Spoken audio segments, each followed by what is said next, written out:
Hi everyone, thank you for joining. It's really great to have you all here with us today. My name is JC and I will be hosting this session.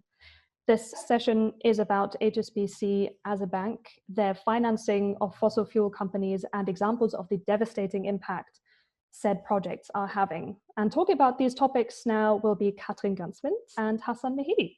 And with that, I will leave the floor to the speakers. My name is Katrin Ganswindt. I'm Energy and Finance Campaigner at Urgewald in Germany. Some of you heard maybe already the ABC of Finance. And today I want to talk about one example, HSBC, the climate gangster, and the world's fossil bank. HSBC is a short for Hong Kong Shanghai Banking Corporation. In the wake of the Opium Wars, where British arms forced China to accept opium importations coming from British India, London established a colony in Hong Kong in 1865. Most of you will know that, but some of you might not know that HSBC was created in the same year in Hong Kong by a Scottish merchant specializing on the opium trade. Until today, the means of HSBC are to finance trade between Europe and Asia. In the beginning of the 90s, in anticipation of the transfer of Hong Kong's sovereignty back to China, the headquarters of HSBC was transferred to London. With the current market capitalization, as an explainer, market capitalization is the price of all outstanding shares, so all shares traded on the market. With a market capitalization of $107 billion, HSBC is UK's biggest bank. But what you heard already from the history, it's rather a Chinese bank. One indicator is, for example, that their finance reporting is always in English and in Chinese, so you see the importance for the market. Also, if you look at the revenues, this is reporting from HSBC itself, about half is generated in Asia. And Asia, as you might know, is really the ground zero of building new energy infrastructure. So what kind of energy infrastructure is financed in Asia really has an impact on the energy future of the whole planet. So after this very brief introduction, we'll have a look at their energy business, fossil business first. Here you see the link down below to Rainforest Action Network's Banking on Climate Change study. Every year, the Rainforest Action Network from the UK is looking at banks globally and what their fossil fuel financing looks like. And on top of the league table are usually US banks, followed by Canada and Japan. But if you look at Europe, really the UK banks are leading. Since the Paris Agreement was signed, HSBC financed fossil fuel companies with $87 billion. And alone in 2019, this was $27 billion. This is almost double the amount they financed fossil fuels in 2015 with. So it's still growing. This number makes HSBC world's 12th biggest fossil bank and really the second biggest in Europe. What they're especially deep in when looking at fossils apart from coal is oil and gas offshore. They are world's number 5 offshore financing bank. Since the Paris Agreement was signed, they put about $13.7 billion in the oil and gas industry drilling offshore. I want to have a deeper look though at coal because this is really what I know most about. Like some banks, they exclude, for example, mountaintop removal mining. That's a US mining method. They are also excluding new coal mines. And they don't take new customers, which make a revenue, the biggest share of their revenue with thermal coal mining. For mining, that's a good start, but not the state of the art for Europe. You will also see from the examples I show you later that this doesn't necessarily exclude the biggest miners. For coal power companies, they don't even have an exclusion on company level. And for those who listened to the ABC of Finance yesterday, you learned that it's really crucial to exclude company finance and not just projects, because this is the biggest share of financing for new coal infrastructure. So for coal power, they only exclude financing new coal projects, but even here they have terrible exclusions. They explicitly say they do that for projects in Bangladesh, Indonesia, and Vietnam they want to finance. But they say for all projects which are closed, which financially close about 2020 is valid. So we'll have to look at them in 3 years again more closely. But the exceptions they have at the moment are for these countries, as I said, and are especially they use the excuse of power poverty. Maybe Mehedi will say more to that later. We can talk about it in the discussion. Many banks do say that they don't want to exclude new coal power plants because they want to energize the poor. But in fact, 84% of the world's electricity poor households live in rural areas where the grid doesn't even reach, and rather decentralized renewable energy makes much more sense. But what you really need to keep in mind here is HSBC might not easily finance all new coal plants, but it can still finance all the projects, all the companies which are behind these projects. And that's what I want to talk about now. The coal plant developers. We did an intensive research on the companies planning new coal plants worldwide. And we also do regular finance researches on that. So in our finance research, which was released during COP last year, we found that HSBC was financing coal plant developers with $8 billion. This makes them Europe's #2 financer of coal plant developers. These coal plant developers together are planning over 107 gigawatt of new coal power, and already they have installed almost 400 gigawatt of coal power. If you're interested in looking up maybe the bank or asset manager of your choice, check out our page, coalex.org, under finance data, and you'll find more details on who's financing which coal plant developer as a whole. So let's have a closer look at some of the companies behind this new coal power projects. One important to mention is PLN. It's an Indonesian company, or the Indonesian power company, really. That's one of the biggest coal plant developer as a client for HSBC. And it's the 9th biggest coal plant developer worldwide, planning about 10 gigawatt of new coal power. This is about a third of the actually installed capacity of Indonesia so far. $2.3 billion were channeled from HSBC to PLN in the last 3 years. Another important player to mention, especially because I said before it's rather a Chinese company, is that one of the clients of HSBC is also the State Grid Corporation of China. And while they obviously do not only do fossils, still they're planning 4.6 gigawatt of new coal power in China. HSBC has financed this company with $1.3 billion in the last 3 years. But to show that HSBC, even if the main business is in Asia, they're also important for Europe. And I want to give you one infamous example, which is RWE. HSBC financed them with 318 billion, but is also an investor in RWE. So it's like important from two sides.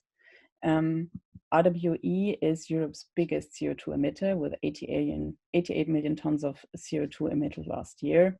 And this is because it's not only a power company, but it's also a mining company. And with 65 million tons of lignite, of annual production of lignite, it's the world's biggest lignite producer.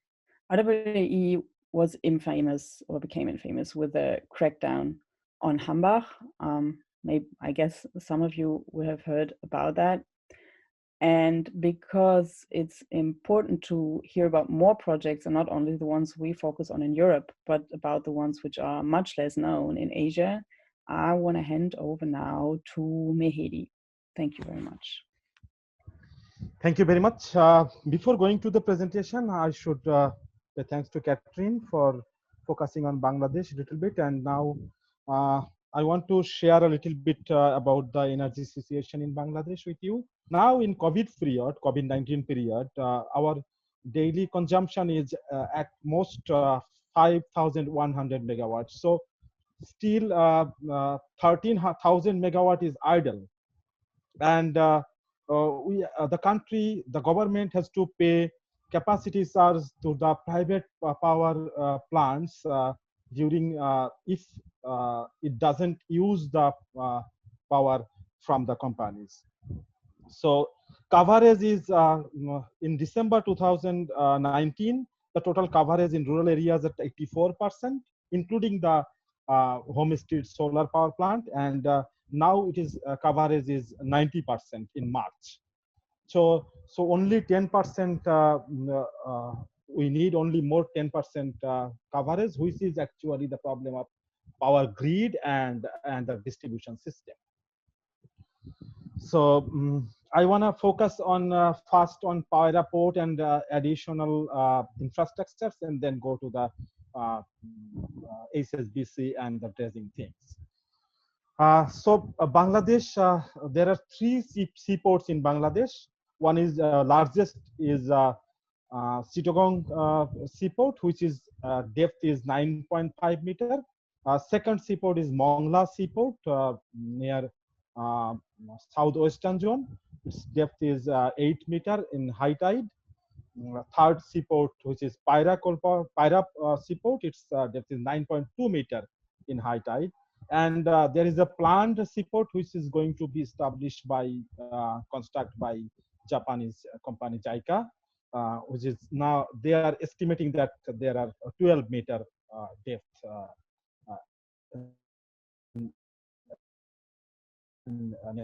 So let's the PAYRA seaport. It's established into started in 2013 and almost completed in primarily in 2016. And operation is started in August 2016 in limited way. About 9.2 meter depth. Expected drought 11 meter. The government should allow 11 meter depth and to allow the big vessels. Yeah. The location, the channel here, you can see the channel is called Rabnabad channel. And the capacity of coal terminal is 20 million ton per year. Many of the players started jumping in the PAYRA port seaport because of its geopolitical importance, and China very fast China got their what's called stake in that port. China Harbor Engineering invested around 150 million, and China State Construction Engineering invested 360 million USD, where Exim Bank of India has given more than $4 billion, and Royal Haskoning DHB Netherlands, they got consultancy, and also HR Wallingford UK, they got dredging consultancy from the government. So you can see several power plants here on this right side of the screen. First PAYRA port here in the down, and then RPCL coal power plant 11 kilometers far from it. Shenakollan coal power plant is 3.6 kilometers from the port. Barisal coal power plant is 40 kilometers far from the port, that is on the left. And PAYRA coal power plant is 7 kilometers far from the port, which is around this small area. Total power they will produce around 4,400 megawatt, and annual coal requirement is 15.5 million ton per year. So now you can see the using the coal used by these power plants. They will use this much coal, which is Barisal coal power plant will use around 2 million ton, where PAYRA coal power plant will use 4.12 million ton. RPCL coal power plant will use 4.6 million ton, and Shenakollan power plant will use 4.5 million ton. Total need up to 2013-24 is 14.2 million ton for these coal power plants. So a German specialist who is a hydrologist, he told last year that PAYRA port would not be viable as a deep seaport in the long run due to the huge amount of sedimentation. But still, I told you earlier that Chittagong Power Port has a draft of 9.5 meter, where this power plant, seaport has 9.2 meter depth. So it's totally from our side, it's actually a eyewash to the people that this will be a very good or very strong seaport for the coastal zone. So we need so the dredging is required for 40.5 nautical miles. That means 75 kilometers with a width of 100 to 125 meters. The primary contract was is for 46 months from April 2020 to January 2024. But they will start working according to the document. They will start working in April, and primary work is 18 months. That means up to the December 2021. So here everything is written. I am not going to read all the things. The problem is this whole dredging thing will be a PPP model. That means private-public partnership. That means all the ships have to pay fees to enter the channel, and the company, the Belgian company Jan de Nul, will make profit from here, and they will share only 20% of total cost, and 80% will be taken from different sources, including HSBC-led consortium. HSBC is providing 865 million euros, that means $964 million. And Belgian Export Credit Agency, they didn't disclose they haven't disclosed the amount from their side. So we don't know how much money they are giving in this dredging work. So the impacts first, the land acquisition. Total 7,000 acres of land have been taken from around 15,000 people, small and marginal farmers, most of them, because in Bangladesh the land size is not more than 2 acres per head per farmer. So it's almost all of them small and marginal farmers. Still around 3,000 landowners are waiting for their compensation after these 7 years of construction started 7 years ago. And still there are 3,000 of them waiting for that money.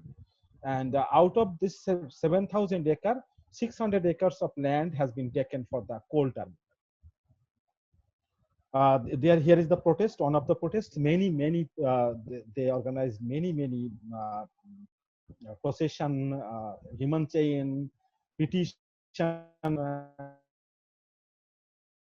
the High Court, and then the government forced them to withdraw their petition from the court, because they got people, usually the leader, 2 or 3 leaders I know who got around 13, 14 cases, court cases against them when they started this petition and movement. So the ESIA report itself says that crop production of the area totally wiped out.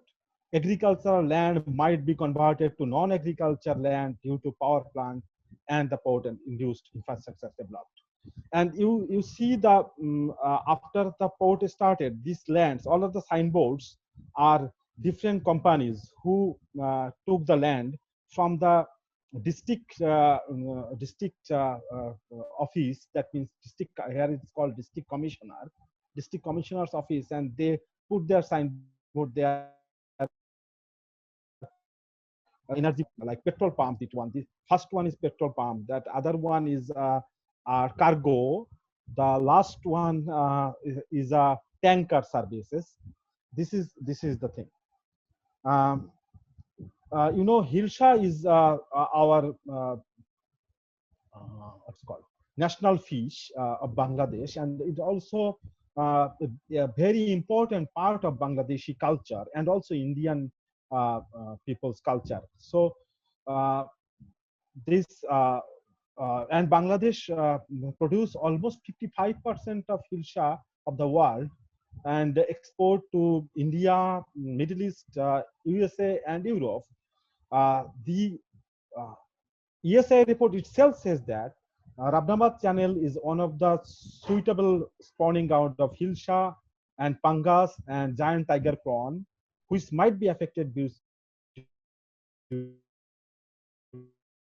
they didn't take any measure to or any remedial measure to reduce the risk on HILSA fish. Impacts of grazing land. After this is a canal from the Rabnabad channel where this one power plant took the land. After the construction of coal terminal, 4 power plants, a cantonment, seaport, and additional housing infrastructures. The local farmers have no grazing land now, no land for vegetable production, and no work as they are not skilled workers. Flooding. The headline is wrong. More than 100 villages, around 220,000 people experienced flood for more than 2 months last year due to the different construction works of the port and coal power plant surrounding the villages. There are so inhuman situation happened last year, and they are unfortunately they are expecting this year also, because there is no channel to drain the water from the villages, because everywhere there are different big constructions are happening around 4 power plants, seaports, coal terminal, roads, big roads, and all the things. And also the residential sites of the staffs, of the employees of port and power plants. So now, how much emission will happen? You can see here. PAYRA coal power plant is 1320 megawatt. It will emit around 11.80 million tons of carbon dioxide per year. RPCL Potuakhali, it's around 1320 megawatt. It's, according to the ESI report, it's saying that 11.30 million ton of greenhouse it will emit. Senakalan coal power plant, it's also 1320 megawatt. It will emit around 12 million ton of carbons. Borishal coal power plant, which is 450 megawatt power plant, it will emit around 3.8 billion carbon. And PAYRA coal terminal operation phase, it will emit around 6.70 million ton of carbon. It is the conservative calculation, because I got it from all the authorities who are who are constructing this power plant. So if you calculate independently and as to the and additional infrastructures, if you take into account, then the emission maybe will be may double of the estimated one. So the 31st March 2020, Indonesian cargo came to the PAYRA seaport, which carried 22,225 tons of coal. Its name is CHIOS Trinity, which is actually should be renamed CHIOS Trinity. And the CHIOS Trinity already started unloading the coal in the port. Primarily, the authorities stopped unloading because of the fear of coronavirus, but later, due to the pressure from the policy leaders, especially from the high command, they started unloading the coal in the seaport, especially coal terminal. So this is the site where the coals are they're dumping. So our demand is to stop HSBC, stop dumping coal in our coastal zone. Thank you very much. I believe several people wanted to know whether we had email addresses for the CEO or chair people at HSBC. We do have a campaign where we ask people to email them to share exactly the kind of information we've been just talking about. I don't have the email address for Noel Quinn, who is currently the CEO of HSBC, but an email address that I think would be interesting to use is sustainability@hsbc.com. I think that would be a very good email to try for now. You could try finding lead people at HSBC on LinkedIn, potentially Twitter. I didn't find Noel Quinn there, but sustainability@hsbc.com is maybe a good starting point. Thank you so much, everyone.